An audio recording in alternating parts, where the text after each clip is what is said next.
Hello, good morning mga ka-agri. Welcome back to my YouTube channel. This is Agri Kalikasan. Would like to thank you everyone nag-subscribe sa akin at nag-click sa notification bell para updated kayo sa inyo sa mga videos na aking i-upload. So yung mga nanonood dyan, baka nakalimutan nyo. Hindi pa kayo nakapag-subscribe.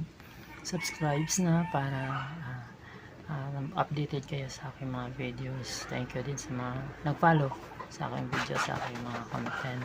So ngayong umaga pupunta ako ng farm para bumili ng pagkain ng manok, then saglit ako dun sa plot para tapusin yung aking pagtatanim. So then after na diretso ako sa drum para iuwi kasi hindi na natin nagagamit yun, baka nanakawin lang. So iuwi natin para sa ating bagong mga episode na gagawin ang segregation sa basura. So gagawin lang natin yun na segregation sa basura para makatulong din sa ating mamamayan, sa ating mga kapitbahay na manatili at turuan sila ng pagsisegregate ng mga basura. So tayo mag-umpisa noon para gayahin na lang tayo para sa kalinisan at maging ehemplo tayo sa ating mga mamayang Pilipino para maging malinis at maalagaan ng ating kalikasan.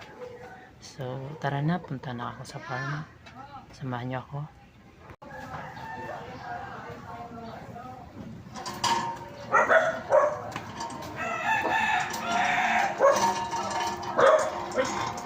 So ngayon is tataniman ko na talong. So I think bungkalin ko pa yan para mabuo na. So later i-update ko kayo kung nagawa ko na yun.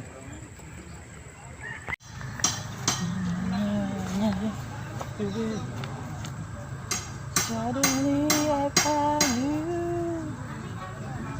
Is it true? You're making place that I must with them.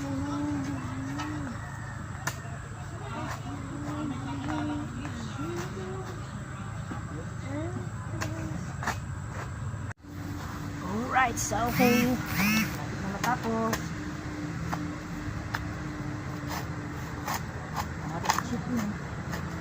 another accomplishment for today. Ito lang gawa ko, natalo na dito matibay. Yung pala ng DOST napakatibay. Ganito lang base sa natutunan ko sa TESDA sa Mooka Farm.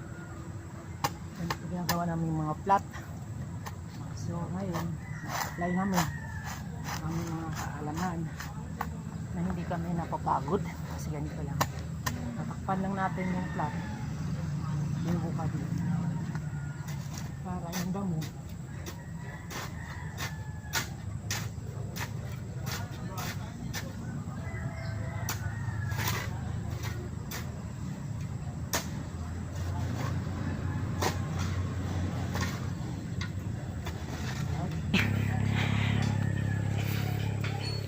basang-basa na sa pawis. Wala akong dalang bisang kasi balak ko magtanim pero hindi pwedeng madaliin itong ginawa ko kasi sumunod tayo sa protocol ng farming land preparation. So pag nag land preparation tayo, kailangan natin mag dry, i-dry natin yung lugar. Yan, kailangan ma-expose muna siya sa hangin at magkaroon ng aeration. So yun lang nagawa ko so far. Almost 15 feet yata ang haba nito. Dalawa lang nagawa ko. Ayan. So hopefully meron naman tayong nagawa. So babalikan natin ito bukas para kakalatin natin, pantayin kasi nakabundok pa yung iba. So ngayon din ang purpose ko talaga is kukuha ng drum. Saka wala akong bihisan, grabe yung pawis ko, basang basa na.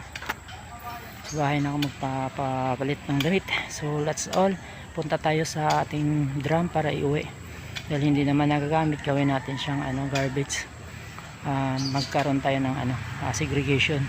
Mabubulok, di nabubulok, at saka plastic, lata, walay natin yung lata sa plastic, then yung nabubulok. So that's all. Punta na tayo sa drum, kukunin natin. Right, naiuwi ko na isang drum, keeping moving. Servicio may poso.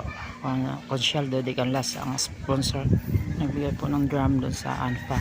So dahil nga wala na yung tubig sa sa Hells Deal, inuwi ko na lang to kay sa Manakaw. So yan, magiging 3 piraso yan dyan. Gagawin natin segregation sa basura. So di naman pwedeng diretso ang basura dyan. Kailangan na pag naglagay naka-plastic pa rin. Then isegregate natin kasi minsan mga bata naglalagay, hindi na pinaghiwala yung plastic. Yung container din lagyan natin yan ng mga compost kasi